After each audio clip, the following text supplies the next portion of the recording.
Les nuits de France Culture. Les nuits de France Culture, une mémoire radiophonique. La notion de nature n'est certainement pas l'une des premières choses qui vient à l'esprit quand on pense à l'œuvre d'Alain Robbe-Grillet. Ses critiques diraient sans doute même que c'est un parangon de l'artificialité littéraire, une écriture froide, distante, qui semble se poser des contraintes formelles inventées, rendant l'œuvre hermétique, voire illisible. Qu'y a-t-il de naturel par exemple dans La jalousie, où la narration ne suit que le regard du narrateur sans jamais qu'il y ait de pesée critique de celui-ci, de révélation de la moindre de ses pensées ou de ses sentiments? Comment penser un rapport à la nature humaine de cette littérature qui semble presque mécanique, que certains qualifient d'objective ou objectale? C'est de toutes ces questions que traite brillamment ce numéro de l'harmonie imitative de Jean-Pierre Collat, diffusé pour la première fois le 23 septembre 1969. Loin de l'habituel jeu de l'entretien, où l'on assiste souvent à une conversation plate et planifiée, c'est ici un véritable échange philosophique qu'il y a entre Jean-Pierre Collat et Alain Robbe-Grillet, permettant à ce dernier d'expliquer en profondeur son rapport au concept de nature et de révéler le rôle central que celui-ci occupe et dans sa vie et dans son œuvre. Son écriture, comme il l'explique, est de la pure subjectivité. La description ne disant jamais rien du monde est toujours tout du descripteur, dans une forme de solipsisme langagier. Une exploration de la nature des choses avec Alain Robbe-Grillet, c'est tout de suite dans les nuits de France Culture.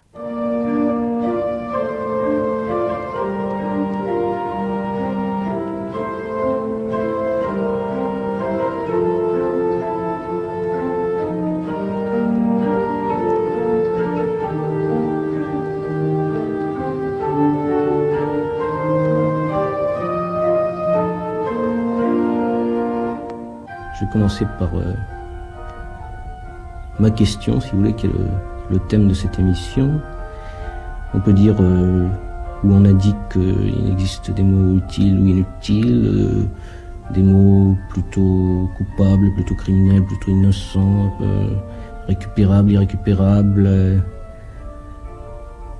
Je vous propose ce mot de nature, sans précision, sans qualificatif. Non, il faudrait justement préciser, il me semble, parce que le mot nature recouvre des tas d'idées si différentes, même antagonistes, que je voudrais savoir de quelle nature vous voulez me parler.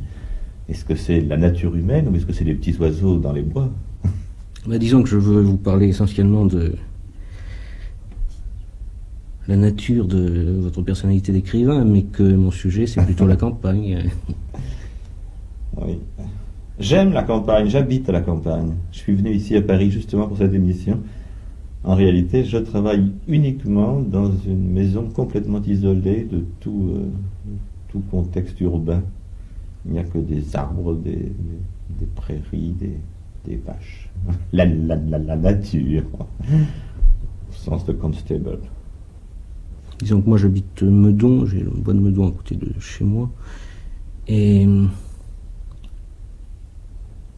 si j'entre dans le bois, il se passe sans doute quelque chose. Alors vous, quand vous entrez dans un bois?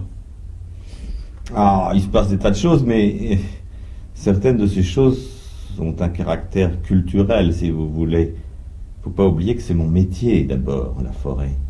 Je suis ingénieur agronome, c'est-à-dire que j'ai fait des études d'agronomie et que, avant de me mettre à écrire, j'ai exercé pendant une dizaine d'années ce métier qui me mettait en contact permanent avec les arbres, avec les plantes. Et évidemment, je continue à avoir, même sans le vouloir, un regard un peu professionnel. Je vois immédiatement si un arbre est malade, quelle maladie il a, ce qu'il faudrait lui faire, etc. Ça n'est plus tout à fait un contact innocent, alors, comme vous disiez. Et vous connaissez évidemment le nom des arbres, enfin vous êtes capable... Oui, non seulement le nom des arbres, mais le nom des cryptogames qui les attaquent, si vous voulez. Je peux, en voyant une feuille tomber, immédiatement je me dis, tiens, cet arbre a telle ou telle maladie. Vous avez un certain besoin, enfin c'est pas par hasard que vous vivez à la campagne. Non, bien sûr, c'est pas par hasard, je ne pourrais pas travailler ailleurs. Alors, est-ce que vous avez le sentiment, en tant qu'écrivain, d'avoir une relation personnelle, singulière avec l'univers naturel. Non, en tant qu'écrivain, justement, ça pose un problème, et ça l'a posé à certains de mes commentateurs. Je crois que même il a été dit par des critiques, souvent très perspicaces. Roland Barthes, je crois, a écrit que je détestais la nature.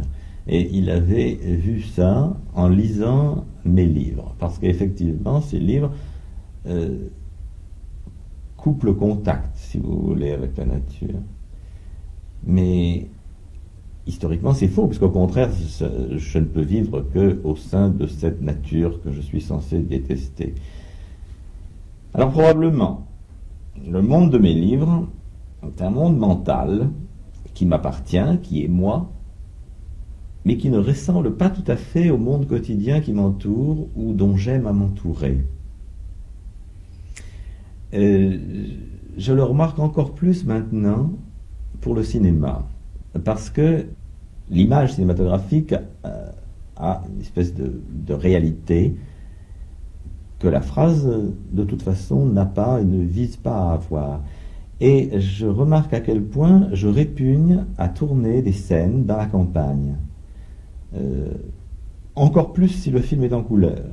Toute cette verdure, toutes ces prairies, ces ruisseaux, ces arbres, toute cette chose que j'aime personnellement, avec lesquelles j'entretiens des contacts personnels extrêmement agréables, heureux même on peut dire, eh bien, aussitôt que j'ai un stylo à la main et, a fortiori, une caméra, je ne veux plus les voir, si vous voulez. J'ai envie de situer des romans et de tourner des films dans des garages, dans des pompes à essence, dans des décors de champs de pétrole, ou de choses comme ça. Pourquoi? Ça, je ne sais pas. Ce serait justement à vous, aux critiques, aux lecteurs, d'essayer de le déceler. Moi, personnellement, je n'ai jamais essayé d'approfondir vraiment la raison, s'il y a une raison à ça. C'est peut-être un cas de schizophrénie, tout simplement. Il y aurait deux personnages, celui qui s'entend bien avec la nature, mais qui n'écrit pas, et celui qui, au contraire, est fâché avec la nature. Ah, ne me laisse jamais seul avec la nature, etc. Oui, parce qu'on ne peut pas nier quand même qu'il y a aussi bien chez le romancier que chez le cinéaste un paysagiste. Enfin, on parlait quand même d'une... Ah oui, seulement c'est un paysagiste qui est justement terriblement abstrait par rapport à la nature. Il y a des bananeraies dans La Jalousie. Les bananeraies sont quelque chose d'exubérant qui nécessiterait toute une littérature adjective, tropicale, luxuriante. Et au contraire, ces bananeraies sont décrites uniquement en termes géométriques, par comptage de nombre de plans sur les différentes lignes dans les plantations en quinconce du type canarien. Alors là, il y a quelque chose qui ne va pas, n'est-ce pas? Quand je regarde une bananeraie, personnellement, je ne me mets pas à compter les plans.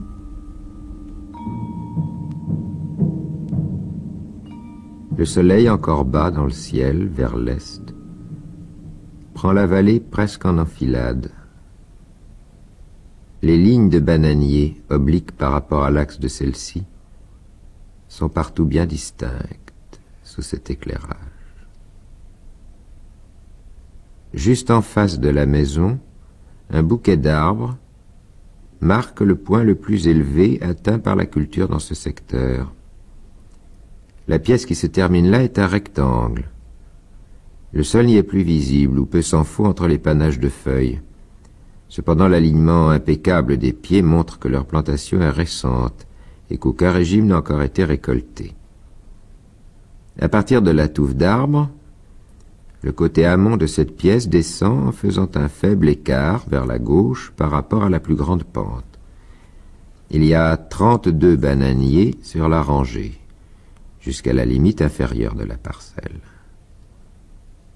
Prolongeant celle-ci vers le bas, avec la même disposition des lignes, une autre pièce occupe tout l'espace compris entre la première et la petite rivière qui coule dans le fond.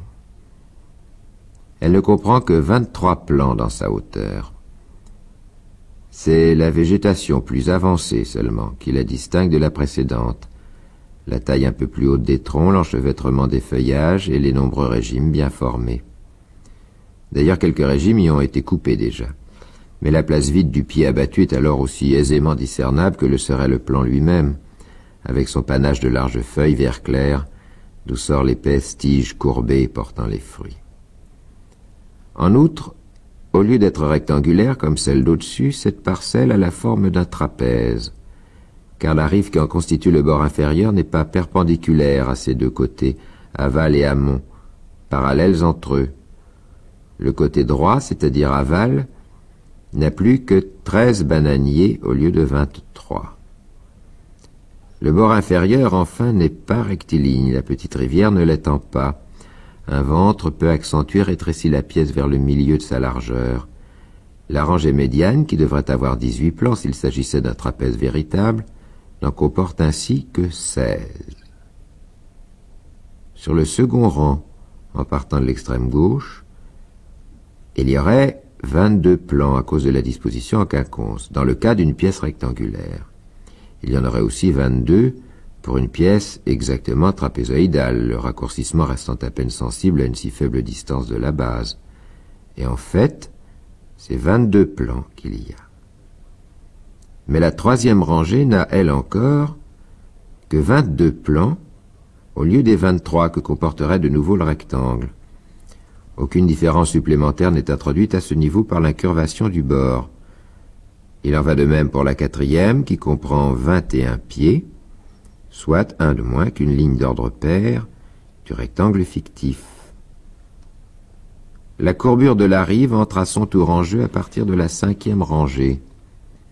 Celle-ci, en effet, ne possède également que 21 individus, alors qu'elle en aurait 22 pour un vrai trapèze et 23 pour un rectangle, ligne d'ordre impair.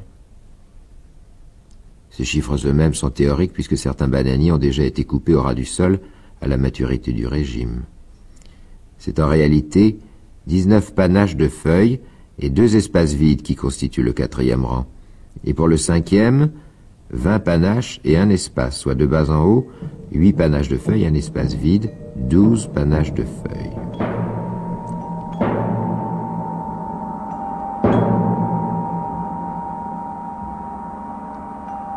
Pour moi, c'est une page qui me produit un effet profond, et en tant que lecteur, si vous voulez, a priori, je n'aurais pas deviné qu'on me donnerait comme ça l'occasion de compter les plans. Je ne suis pas sûr d'ailleurs de bien suivre toujours le compte, mais alors je suis quand même l'objet d'une sorte de fascination. Et est-ce que vous vous souvenez de ce qui s'est passé en vous lorsque vous avez décidé d'écrire cette page et de cette façon? C'est déjà vieux, vous savez, c'est de 50. J'ai écrit ce livre en 56. Ce que je sais, c'est que ce paysage vient d'une expérience vécue. J'ai dit tout à l'heure que j'étais ingénieur agronome et je me suis spécialisé pendant quelques années dans les maladies du bananier. J'ai donc vécu dans des bananeraies pendant de longs mois. Et la maison qui se trouve, celle de la Jalousie, est une maison du type colonial antillais. C'est une maison martiniquaise, mettons, qui ressemble plus ou moins à une maison de type martiniquais, ces maisons en bois entourées d'une véranda à colonnade. Et au contraire, les bananiers sont plantés selon le type canarien, c'est-à-dire la méthode des quinconces, qui est employée en Guinée, où j'ai séjourné également, mais qui n'est pas employée à la Martinique.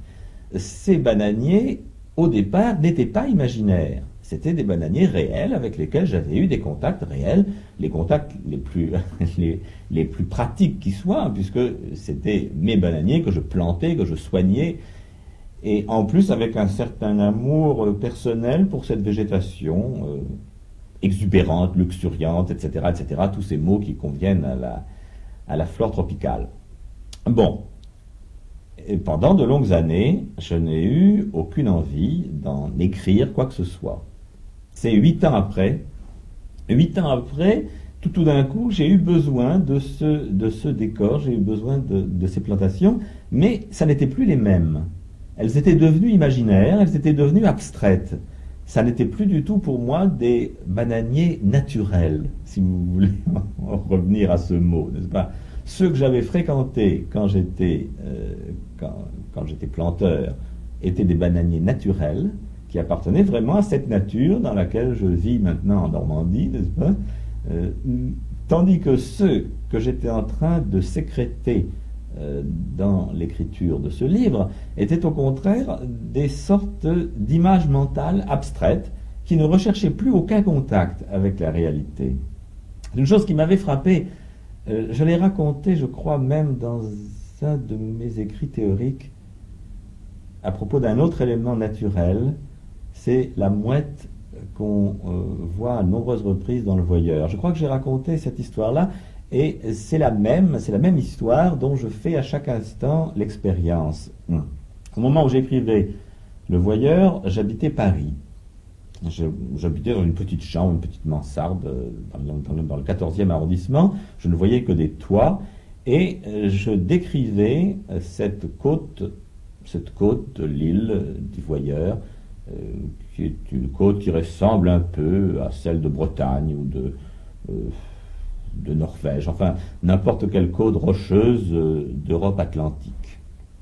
Et je décrivais en particulier des rochers et des mouettes au-dessus de l'eau. Je les décrivais avec une grande précision, j'avais dans la tête des mouettes qui demandaient à être écrites. Et à ce moment-là, j'ai eu l'occasion de faire un voyage en Bretagne, un voyage dans ma famille, et je me suis dit naïvement, tiens, je vais regarder des vraies mouettes sur des vrais rochers, et ça va me servir pour mes petits travaux, je vais les décrire encore mieux après. Et quand je suis arrivé sur la côte bretonne, et que j'ai vu la première mouette en train de décrire des cercles, exactement comme dans mon livre, je me suis aperçu que c'était pas du tout la même. Que cette mouette réelle, que cette mouette naturelle ne m'intéressait absolument pas, que d'ailleurs, ça avait beau être la même, elle ne ressemblait pas du tout à celle qui était dans mon livre, n'est-ce pas? Que j'avais des mouettes dans la tête qui venaient probablement de celles observées jadis sur la côte bretonne pendant mon enfance, mais qui n'avaient plus besoin d'entretenir aucun contact avec la réalité, et en particulier qui n'avaient plus du tout besoin de servir de modèle pour les descriptions qui se trouvaient dans mes livres. Et alors ça m'a frappé, parce que c'est à ce moment-là que j'ai compris, ou enfin que j'ai commencé à entrevoir que cette nature que j'aimais, la forêt tropicale ou les rochers de la côte bretonne, ne passait absolument pas dans mes livres, que au contraire, quand il y avait des descriptions qui semblaient se rapporter à ces paysages-là, ces descriptions se basaient en réalité uniquement sur des éléments intérieurs, sur des éléments mentaux. Pourquoi est-ce que les bananiers sont décrits suivant leurs lignes, leur alignement, leur nombre, les quinconces qu'ils décrivent? C'est parce que j'ai ces structures-là dans ma propre tête.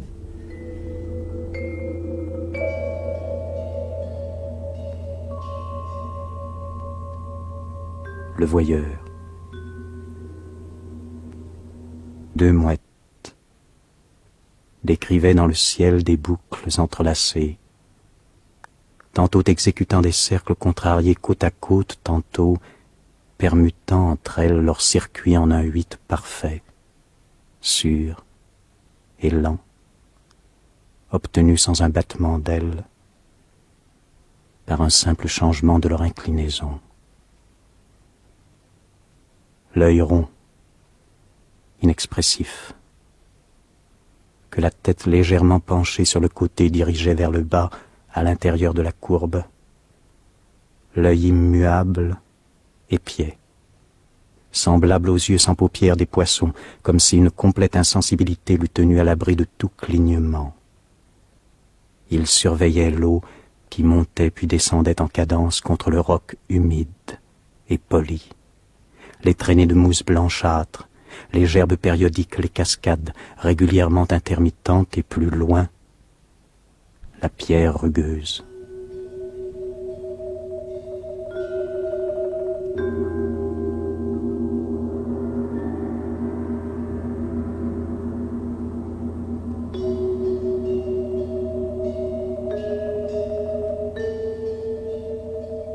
J'ai même fini par penser que la phrase descriptive ne décrivait pas le monde, qu'elle décrivait seulement le descripteur. Autrement dit, que quand j'entre dans la forêt, selon votre expression, je vois des vrais arbres et j'entretiens des rapports avec ces arbres réels. Au contraire, quand je décris des arbres, l'arbre n'est plus rien du tout, c'est comme s'il n'existait pas. Je sais que je ne décris que moi. La phrase littéraire, pour moi, et la phrase descriptive en particulier, est aussi vide, aussi pure, aussi abstraite qu'une équation de mathématiques. Une équation de mathématiques ne décrit pas vraiment le phénomène auquel elle se rapporte. Elle ne décrit que l'esprit du mathématicien. Vous savez que c'est la grande découverte que la science moderne a faite. Le physicien du XIXe siècle pouvait croire que l'équation qu'il mettait au point entretenait un rapport naturel avec le phénomène physique. Par exemple, qu'une équation de déplacement d'un astre, n'est-ce pas, c'était vraiment ça, la nature du mouvement de l'astre. Le physicien moderne a découvert au contraire que les équations qu'il met sur pied ne décrivent que son propre esprit, et que un autre animal pensant que l'homme, sur cette même terre, décrivant les mêmes choses, aurait mis sur pied tout à fait d'autres équations.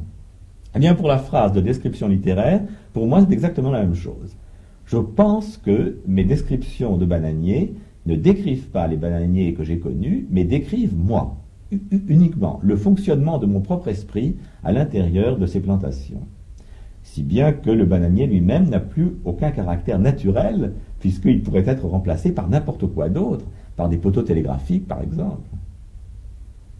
Oui, dans la mesure où il y a communication, enfin, où vos livres sont lus et sont lisibles, est-ce que on ne peut pas considérer quand même que ce moi que vous décrivez est un moi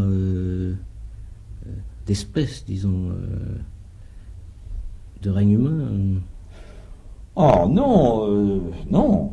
C'est un moi parfaitement situé dans l'espace et dans le temps. C'est un individu d'Europe occidentale au milieu du XXe siècle. Je ne crois pas du tout qu'il y ait une nature humaine éternelle qui se dégage de ce descripteur-là. C'est quelqu'un de parfaitement situé dans une société. Est-ce que vous croyez quand même au piège, à une sorte de piège poétique, soit que l'animal pris au piège soit l'écrivain, ou bien que ce soit, disons encore, la nature, puisque c'est notre sujet. Je crois que vous êtes parti en guerre avec des arguments assez irréfutables, je crois, contre la métaphore, et vous avez étendu les différents griefs, enfin, que vous portiez contre la métaphore à toute analogie, dans la mesure où elle n'est pas uniquement un moyen de description. Mais est-ce que dans la démarche du cinéaste, il n'y aurait pas eu du cinéaste et de l'écrivain, mais c'est peut-être... Oui, je suis parti en guerre contre la métaphore, c'est-à-dire contre l'idée que toute littérature était un contact métaphorique avec le monde. Effectivement, j'ai fait remarquer que ça appartenait à la pensée du XIXe siècle, mais pas du tout à celle de notre XXe siècle, et non pas seulement parce que je me suis mis à écrire, mais bien avant que je n'ai moi-même commencé à me pencher sur ces problèmes. J'avais fait remarquer qu'une métaphore n'était jamais innocente, que toute métaphore était anthropocentriste, et que l'emploi d'un vocabulaire adjectif, comme dit Roland Barthes, enfin d'un vocabulaire métaphorique, était quelque chose qui avait un sens précis. C'était de montrer justement cette nature commune de l'homme et des choses au sein d'une même création.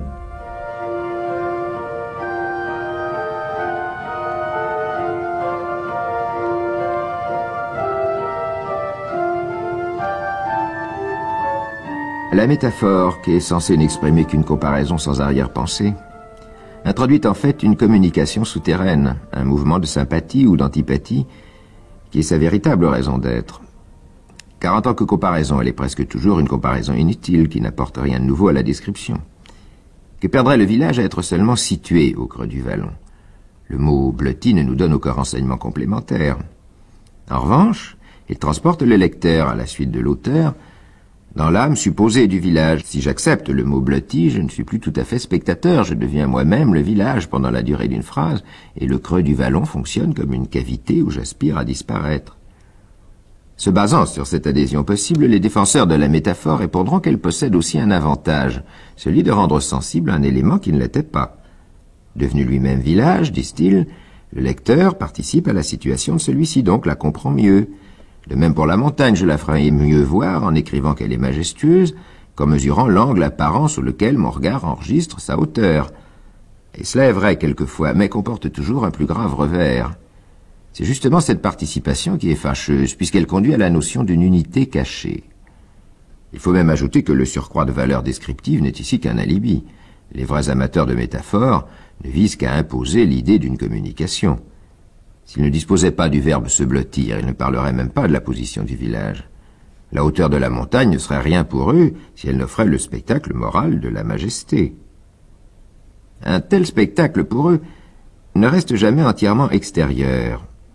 Il implique toujours plus ou moins un don reçu par l'homme. Les choses autour de lui sont comme les fées des contes qui apportaient chacune au nouveau-né un des traits de son caractère futur en cadeau.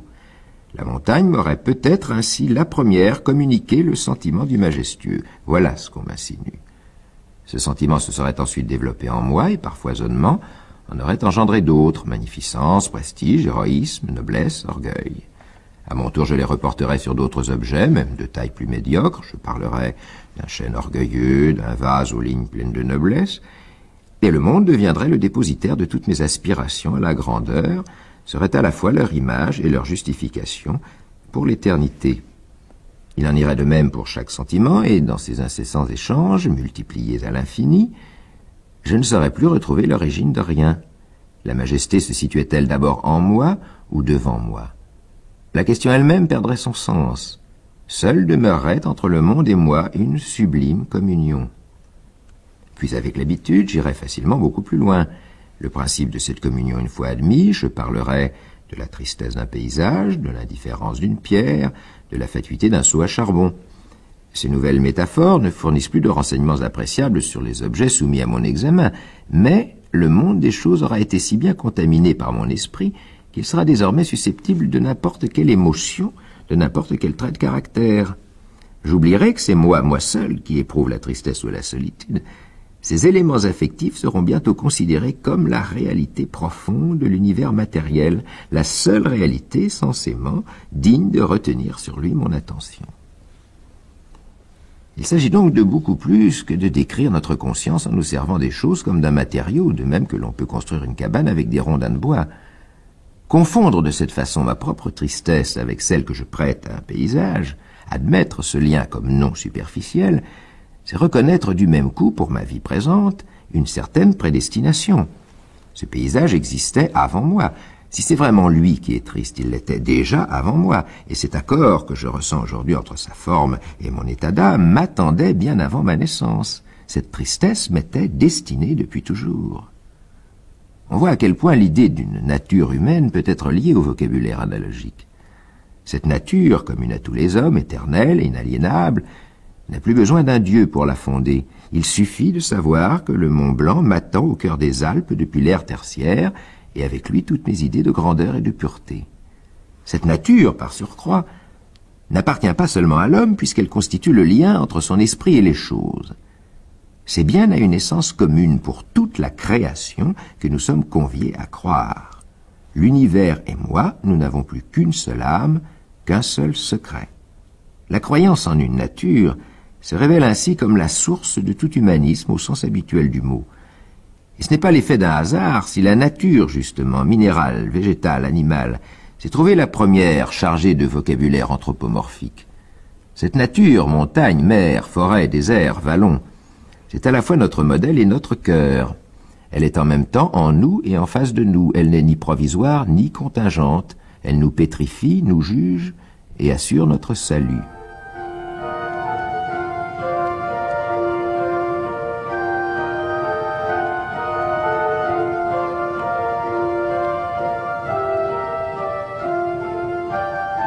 voit très bien comment cet univers peut être celui de la chrétienté, ou même celui du rationalisme du XIXe siècle, héritier des valeurs chrétiennes, mais il me semble toujours, et je crois que tous les penseurs modernes sont de mon avis, que l'homme d'aujourd'hui n'entretient plus du tout avec l'univers ces rapports-là. Au contraire, il refuse toute idée de nature. Alors là, nous entrons dans l'autre sens du mot nature, n'est-ce pas? La nature profonde des choses. C'est-à-dire l'idée qu'il y a derrière chaque chose, derrière chaque phénomène, une nature commune, une totalité de l'univers qui explique tout ça.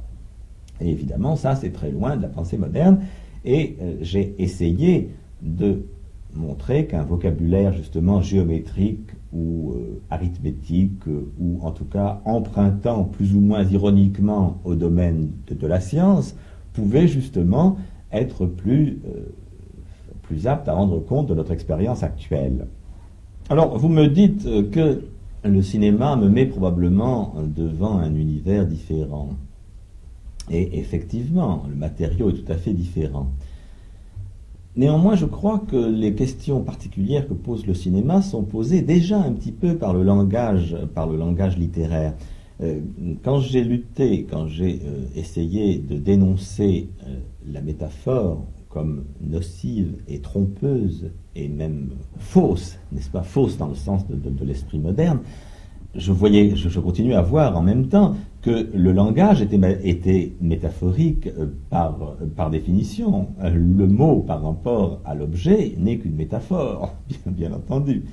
Mais justement, ce que je crois, et là, évidemment, ce sont des notions un petit peu difficiles à expliquer comme ça clairement, étant donné que l'artiste ne fait que les entrevoir. Ce que je crois, c'est que le mot littéraire, comme l'image cinématographique, représente par rapport à la réalité tout à fait autre chose que leur image, justement. Je ne crois pas du tout que quand je prononce le mot table, il y ait une table derrière le mot. Il est évident que le mot table est censé représenter une table, mais je crois personnellement que le mot table a tout à fait un autre rôle dans une phrase littéraire qu'il emploierait. Et de même pour l'image. L'image d'un verre, l'image d'une table n'est pas un verre, n'est pas une table. À partir du moment où c'est devenu une image, il y a ce qu'on peut appeler abstraction, il y a choix, il y a point de vue, il y a tout un tas d'éléments qui indiquent en somme la prépondérance, non pas de l'objet observé, mais de l'observateur. Le mot table m'appartient à moi, il n'appartient pas à la table. Et c'est encore bien plus vrai pour un élément naturel. La table, encore, je l'ai fabriquée, ou un être humain semblable à moi l'a fabriquée, c'est un ustensile. Mais si j'ai affaire à un arbre, pour en revenir à nos arbres, à ce moment-là, il sera tout à fait évident que le mot qui servira à désigner l'arbre ne sera pas l'arbre du tout. Et là, ça m'est alors particulièrement sensible pour moi, parce que j'ai deux types de vocabulaire que je peux employer pour désigner la même plante. L'un appartient à mon expérience d'agronome, et à ce moment-là, c'est une expérience dans laquelle l'expérimentateur doit disparaître le plus possible, il doit vraiment parler des choses, tandis qu'au contraire, quand je deviens romancier, je ne suis absolument plus aux prises avec le même langage.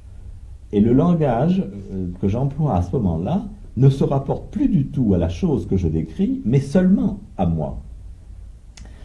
Une phrase de Sartre m'avait frappé, c'est une phrase qui se trouve dans Situation, je crois, ou dans La nausée, je ne me rappelle plus, enfin, c'était dans un des premiers écrits de Sartre, où il faisait remarquer que s'il disait que la boîte de son encrier était un parallélépipède, il n'avait rien dit sur cette boîte. Et bien sûr, c'est parfaitement vrai, il n'a rien dit sur cette boîte, mais il a tout dit sur lui. Le fait d'avoir choisi ce mot, n'est-ce pas, est déjà comme un aveu, si j'ose dire. C'est déjà quelque chose qui le trahit. Eh bien, ça, c'est une chose sur laquelle je crois qu'il faut tout à fait insister, à la fois dans la littérature et dans le cinéma. Les images du monde que je prends, les phrases qui décrivent le monde qui se trouvent dans mes livres, ne sont pas une relation sur le monde. Je n'ai rien à dire sur le monde. Je n'ai rien à dire sur la nature, je n'ai rien à dire sur les choses qui se trouvent dans mes écrits ou dans mes films. En revanche, j'ai beaucoup de choses à dire sur moi. Je me parle à travers ces choses qui m'entourent. Mais vous voyez à quel point ça peut faire une position différente de celle qui était par exemple celle d'un romancier du XIXe siècle. Il est évident que quand Balzac décrivait cette société de la comédie humaine, il avait des soucis de réalisme. Il parlait de cette société. Quand il mettait en scène un imprimeur, il se documentait sur le métier d'imprimeur, sur le vocabulaire de la profession, sur la technique de la profession, et il avait constamment le monde réel comme garantie de sa parole. C'était vrai, on pouvait aller voir que ça se passait comme ça dans le monde.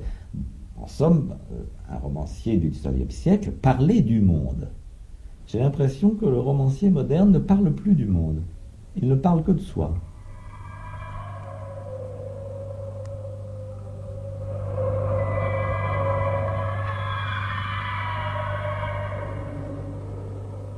Refuser notre prétendue nature et le vocabulaire qui en perpétue le mythe, poser les objets comme purement extérieurs et superficiels, ce n'est pas, comme on l'a dit, nier l'homme, mais c'est repousser l'idée pananthropique contenue dans l'humanisme traditionnel, comme probablement dans tout humanisme. Ce n'est en fin de compte que conduire dans ses conséquences logiques la revendication de ma liberté. Aussi rien ne doit-il être négligé dans l'entreprise de nettoyage. En y regardant de plus près, on s'aperçoit que les analogies anthropocentristes, mentales ou viscérales, ne doivent pas être mises seules en cause. Toutes les analogies sont aussi dangereuses. Peut-être même les plus dangereuses sont-elles les plus sournoises, celles où l'homme n'est pas nommé. Donnons des exemples au hasard. Retrouver dans le ciel la forme d'un cheval. Cela peut encore relever de la simple description et ne pas tirer à conséquence. Mais parler du galop d'un nuage ou de sa crinière échevelée, ce n'est déjà plus tout à fait innocent, car si un nuage ou une vague ou une colline possède une crinière, si plus loin la crinière d'un étalon lance des flèches, si la flèche, etc. Le lecteur de telles images sortira de l'univers des formes pour se trouver plongé dans un univers de signification. Entre la vague et le cheval, il sera invité à concevoir une profondeur indivise, fougue, fierté, puissance, sauvagerie.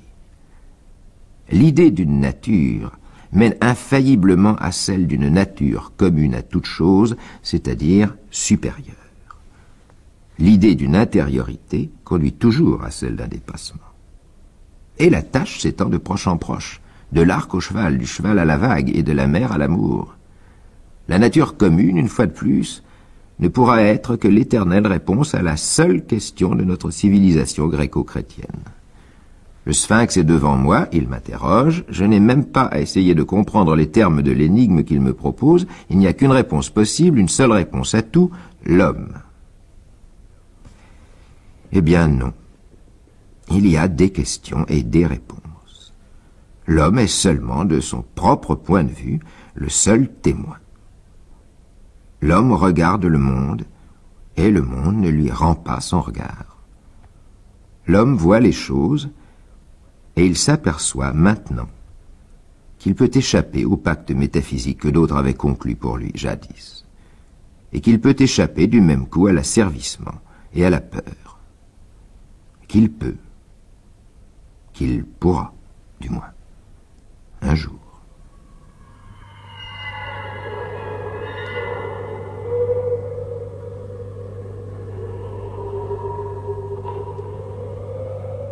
Oui, dans tout ce qu'on dit là, dans tout ce que je dis en particulier, un auditeur non spécialiste va se perdre un peu.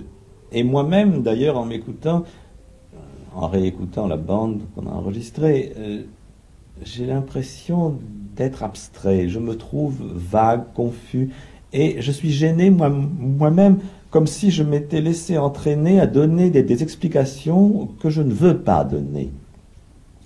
Qu'est-ce que c'est que mes livres?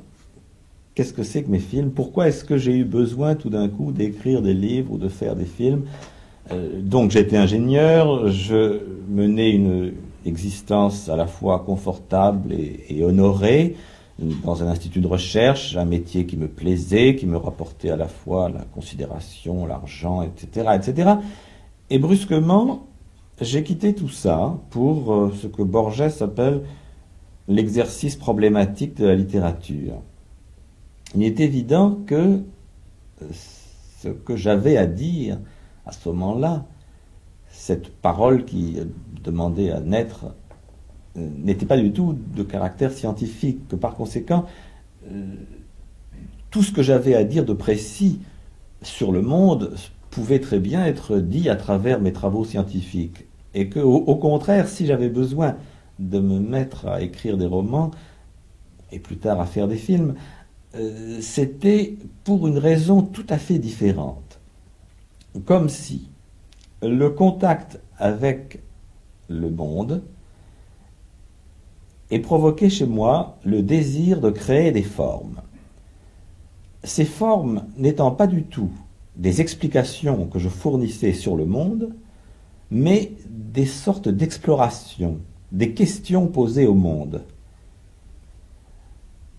Je crois que ces livres, ces films qui sont partis de ma sensibilité s'adressent à la sensibilité du spectateur. Je ne suis pas du tout quelqu'un d'abstrait, je serais plutôt un peu paysan, comme ça, par complexion.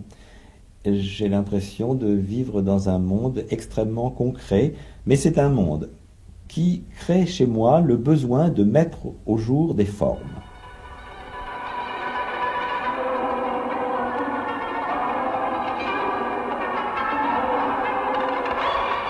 Le bord supérieur d'un nuage venait de masquer le soleil.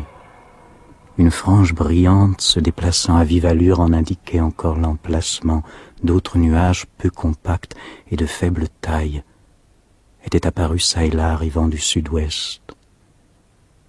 La plupart présentaient des formes incertaines que le vent disloquait en mailles lâches. Mathias suivit un instant dans son vol une grenouille assise qui s'étira pour devenir un oiseau vu de profil, les ailes repliées, avec un cou assez court comme celui de la mouette et un bec légèrement courbe. On reconnaissait même son gros œil rond.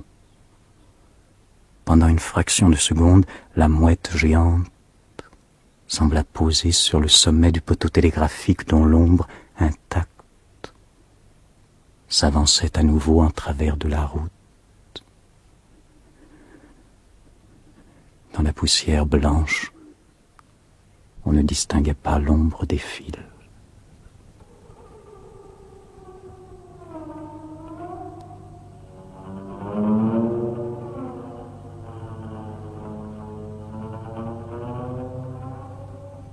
Je disais tout à l'heure, il y a toujours des métaphores dans l'écriture, parce que le mot est métaphorique par nature. Bon.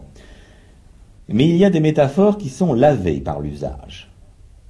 Par exemple, si je parle d'une tête de clou, et qu'on me dit « mais le clou n'est pas un homme, donc il n'a pas de tête », je proteste. Car quand on parle de la tête d'un clou, personne ne pense à la tête d'un homme. Le mot « tête » est lavé dans l'expression « tête de clou ». Et il y a, d'autre part, dans mes romans, des expressions métaphoriques plus ambiguës, plus sournoises. Ces métaphores-là, pourquoi est-ce qu'elles se trouvent là? Eh bien, je crois que c'est avec une certaine ironie. J'ai été frappé de voir que certains critiques attribuaient à des fautes d'inattention de ma part le fait que des allusions métaphoriques percent par endroits. Un critique a cité La nuit tranquille, qui se trouve dans le texte Marienbad. Claude Mauriac, dans son dernier essai sur la littérature, a remarqué une bonne odeur de café chaud dans une des visions réfléchies, etc., etc. On peut en trouver un peu partout. Mais, il me semble, étant donné le soin avec lequel j'écris, qu'on pourrait me faire confiance sur ce point. Il est tout à fait impossible que dans le texte qui s'appelle Le Mannequin, qui est de la précision que vous savez, la bonne odeur de café chaud m'est tout d'un coup échappée, n'est-ce pas, comme un P. C'est une chose inconcevable. Et je crois que, justement, si ces éléments humanistes, donc métaphoriques, apparaissent ça et là, et souvent en particulier à la fin des textes, et à la fin de chacune des trois visions réfléchies, il y en a une, c'est une façon très parallèle, n'est-ce pas? Il y a le paysage admirable dans le texte suivant, n'est-ce pas? Mais oui, mais ils sont là d'une façon très précise. Le texte fonctionne de la façon suivante: la description est parfaitement géométrique, abstraite, et sans personne pour la voir, et brusquement, on fait remarquer à la fin qu'il pourrait y avoir quelqu'un, et que s'il y avait quelqu'un, il y aurait une bonne odeur de café chaud. S'il y avait quelqu'un pour voir le paysage, il serait admirable, mais il n'y a personne.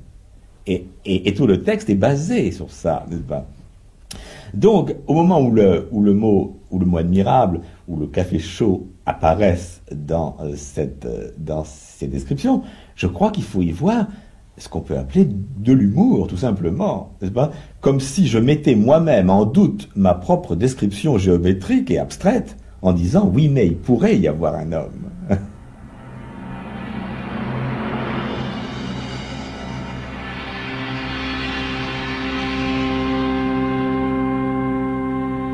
La mauvaise direction. Les eaux de pluie se sont accumulées au creux d'une dépression sans profondeur, formant au milieu des arbres une vaste mare, grossièrement circulaire, d'une dizaine de mètres environ de diamètre. Tout autour, le sol est noir, sans la moindre trace de végétation entre les troncs hauts et droits. Il n'y a dans cette partie de la forêt ni taillis ni broussailles. La terre est seulement couverte d'un feutrage uni, fait de brindilles et de feuilles réduites à leur nervure, d'où émergent à peine par endroits quelques plaques de mousse à demi décomposées. En haut des fûts, les branches nues se découpent avec netteté sur le ciel.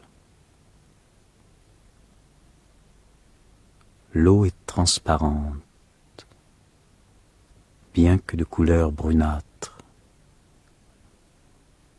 De menus débris tombés des arbres, branchettes, graines vidées, lambeaux d'écorce, se sont rassemblés au fond de la cuvette et y massèrent depuis le début de l'hiver. Mais aucun de ces fragments ne flotte ni ne vient crever la surface qui est uniformément libre et polie. Il n'y a pas le plus léger souffle de vent pour en troubler l'immobilité. Le temps s'est éclairci. C'est la fin du jour.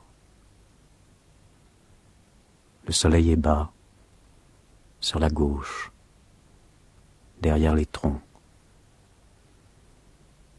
Ses rayons faiblement inclinés dessinent sur toute la surface de la mare d'étroites bandes lumineuses alternant avec des bandes sombres, plus larges. Parallèlement à ces raies, Une rangée de gros arbres s'aligne au bord de l'eau sur la rive d'en face. Cylindres parfaits, verticaux, sans branches basses. Ils se prolongent vers le bas en une image très brillante, beaucoup plus contrastée que le modèle qui par comparaison semble confus, peut-être même un peu flou. Dans l'eau noire, les fûts symétriques luisent comme s'ils étaient recouverts d'un vernis. Un trait de lumière raffermit encore leurs contours du côté du couchant. Pourtant,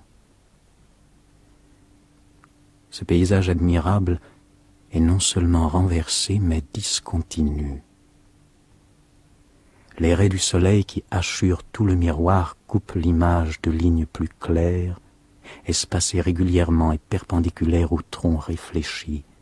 La vision s'y trouve comme voilée par l'éclairage intense qui révèle d'innombrables particules en suspension dans la couche superficielle de l'eau.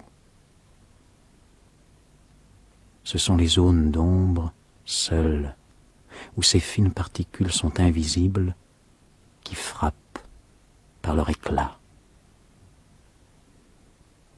Chaque tronc est ainsi interrompu, à intervalles sensiblement égaux, par une série de bagues douteuses, qui ne sont pas sans rappeler l'original, donnant à toute cette portion de forêt en profondeur l'aspect d'un quadrillage.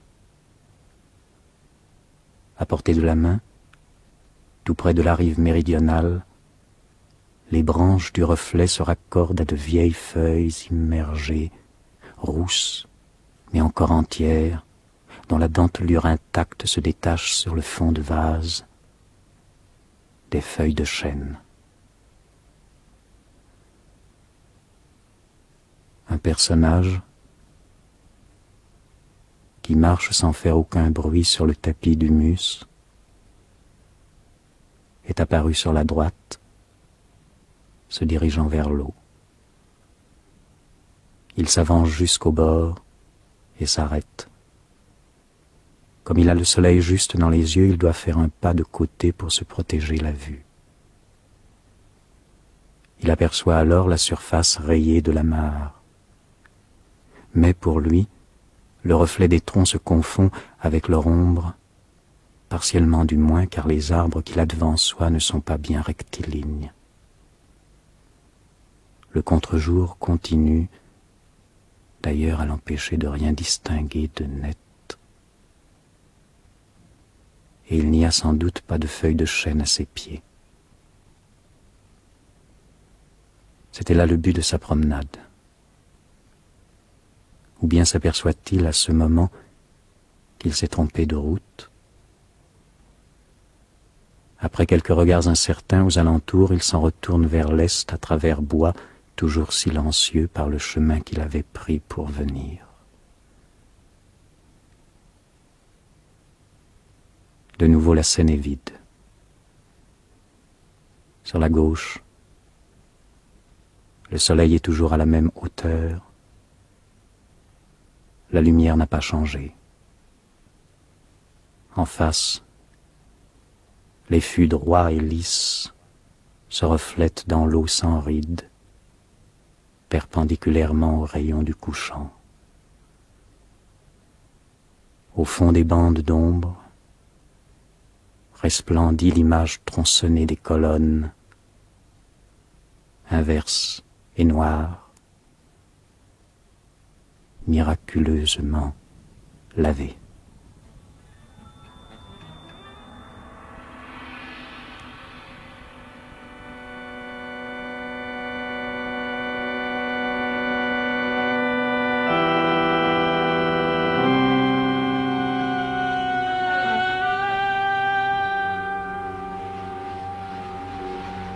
Vous pouvez me parler un petit peu de la couleur ou de l'absence de couleur.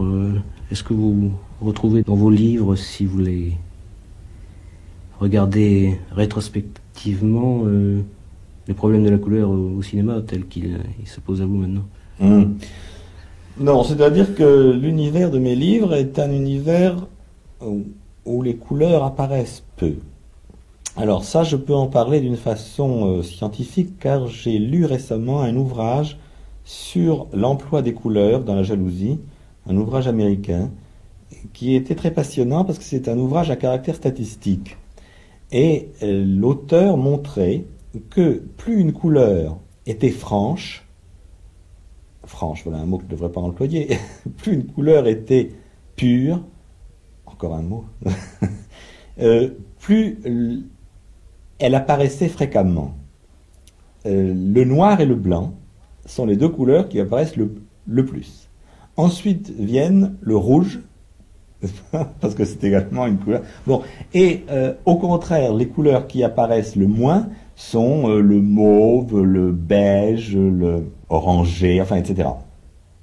Et c'est une chose qui peut être assez intéressante parce que, effectivement, je pense que noir, blanc ou rouge, ce sont des couleurs qui n'en sont déjà presque plus. Ce sont des couleurs avec lesquelles on entretient des relations à caractère presque géométrique. Ce sont des couleurs qui ne sont presque plus que des formes.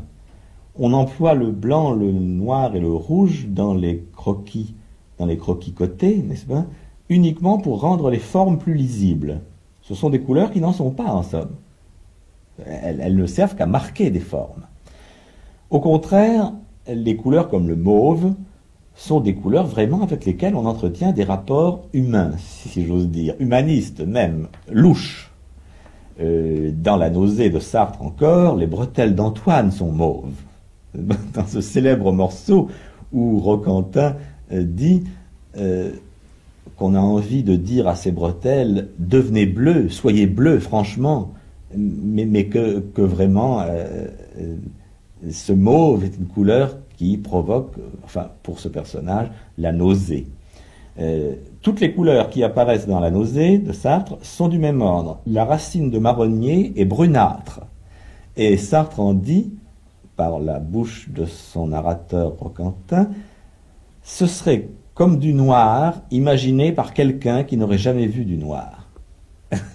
Et vraiment, cette façon de parler de la couleur brune d'une racine est tout à fait étonnante, car il montre à quel point, justement, il y a là quelque chose de louche, de suspect, d'intime, n'est-ce pas, qui le dérange. Qui le dérange exactement comme des contacts de peau. Ce qu'il dit de ces deux couleurs, les bretelles mauves et la racine de marronnier brunâtre, c'est exactement ce qu'il dit des trois objets qu'il a eu entre les mains et qui lui ont provoqué justement ce phénomène de la nausée, le galet sur la plage, le bouton de porte dans la bibliothèque et la main de l'autodidacte qu'il a serré. On sent que c'est un contact du même ordre. Bon, je crois donc que c'est pas du tout par hasard que le blanc, le noir, le rouge apparaissent d'une façon prioritaire dans mes livres. Ça a un rapport avec le vocabulaire géométrique, arithmétique, pseudo-scientifique qui s'y trouve. Quand je passe au cinéma, il est évident que j'ai toujours eu envie de faire des films en noir et blanc. Même pour mon dernier film, L'homme qui ment, ça m'a posé des problèmes parce que le distributeur aurait voulu m'imposer la couleur. Et moi, je voulais absolument que ce film soit en noir et blanc, d'autant plus qu'il y avait de la nature dedans, il y a des forêts, il y a des prairies, et voir ça en couleur sur l'écran, ça m'aurait absolument fait vomir, comme le personnage de La nausée. J'ai donc tourné ce film en noir et blanc, d'ailleurs un très beau noir et blanc, sans gris, c'est-à-dire très, très contrasté, où la pellicule est traitée de telle façon que toutes les nuances intermédiaires disparaissent le plus possible. Mais pour la première fois, je suis en train maintenant de préparer un film en couleur. Et, une chose qui me frappe, et qui a tout à fait justement un rapport avec ce que nous sommes en train de dire, j'ai décidé que dans ce film, en tout cas, il ne devait pas y avoir de nature. C'est une des premières choses que j'ai écrites dans le scénario, qu'il faudrait qu'on ne voit jamais un brin d'herbe, ni un arbre, ni quoi que ce soit de naturel, qu'au contraire, il me fallait des décors urbains les plus métalliques ou minéraux possibles. Et au contraire, dans ce monde de ferraille, j'ai besoin d'images de quelque chose qui peut être la nature, mais en fait de nature, c'est le désert. C'est-à-dire la nature avec l'absence de nature, si j'ose dire. On va tourner dans le sud de la Tunisie des paysages où il n'y aura pratiquement que du sable. Parce que là, justement, je retrouve cette espèce de minéralité. Curieux, vous voyez, le pays que j'habite avec joie, c'est la Normandie, quelque chose de gras, d'humide, de végétal. Et au contraire, quand j'ai besoin d'un décor pour tourner un film, ce que je cherche, c'est ce sable dans lequel je ne pourrais sûrement pas vivre.